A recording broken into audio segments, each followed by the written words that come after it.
मतदान चोरीच्या विरोधात आम्ही सगळे एकत्र येऊन लढा देतोयच, पण आता लोकशाही जिवंत ठेवण्यासाठी मतदारांनीही जागं झालं पाहिजे। त्यामुळे मत चोर ज्या ठिकाणी दिसेल त्या ठिकाणी त्याला फटकवा, असं उद्धव ठाकरे म्हणाले। बोगस आणि दुबार मतदारांचे सगळे पुरावे घेऊन आम्ही न्यायालयात जाणार आहोत। आता न्यायालयाकडून आम्हाला न्यायाची अपेक्षा आहे, असंही ते म्हणाले।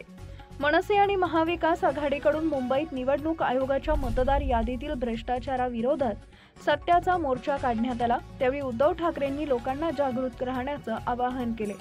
आम्ही लोकशाही मार्गाने यांना ठोकण्यासाठी तयार आहोतच, पण आता जनतेनेही लोकशाही जिवंत ठेवण्यासाठी एकत्र आलं पाहिजे। आपल्या डोळ्यासमोर लोकशाहीचा खून होतोय, त्यामुळे हे जे काही चाललंय ते थांबवलं पाहिजे, असं उद्धव ठाकरे म्हणाले। आज एवढे सगळे धडधडीत पुरावे दाखवले तरीही निवडणूक आयोग त्यावर काहीही कारवाई करत नाही। आपले पक्ष चोरले, नाव चोरले, तेवढंही पुरेसं नाही, म्हणून आता मतदारही चोरले जात आहेत। महाराष्ट्र देशाला दिशाना दाखवतो। आजही महाराष्ट्र एकवटलाय। ज्या गोष्टी आता आम्ही विरोधी पक्ष करत आहोत, तसंच सगळ्या मतदारांनीही जागृत व्हावं आणि मतदार याद्या तपासा। आपलं नाव त्यामध्ये आहे की नाही हे तपासा आणि तुमच्या घराच्या पत्त्यावर तुम्हाला माहीत नसलेले किती मतदार आहेत ते तपासा। उद्धव बाळासाहेब ठाकरे अशा नावानं एक ऑनलाईन अर्ज निवडणूक आयोगाकडे करण्यात आला।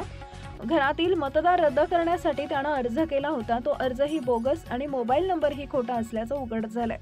त्यावर निवडणूक आयोगानं आमच्याकडे येऊन त्याची खातरजमा केली। माझ्या नावानं खोट्या नंबरनं OTP करण्याचा प्रयत्न केला गेला। तो 23 ऑक्टोबर रोजी करण्यात आला। यामागे काही षडयंत्र आहे का हे तपासावं लागेल।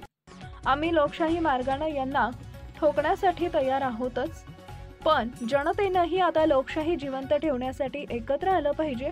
आपल्या डोळ्यासमोर लोकशाहीचा खून होतोय, त्यामुळं हे जे काही चाललंय ते सगळं थांबवलं पाहिजे। या सगळ्याचे पुरावे घेऊन आम्ही न्यायालयात जाणार आहोत। निवडणूक आयोग तर लाचार झालंच आहे, पण आता न्यायालय काय करते ते पाहू। न्यायालय आम्हाला न्याय देईल अशी अपेक्षा आहे। आम्ही पुढे जात असताना तुमची साथ हवी आहे।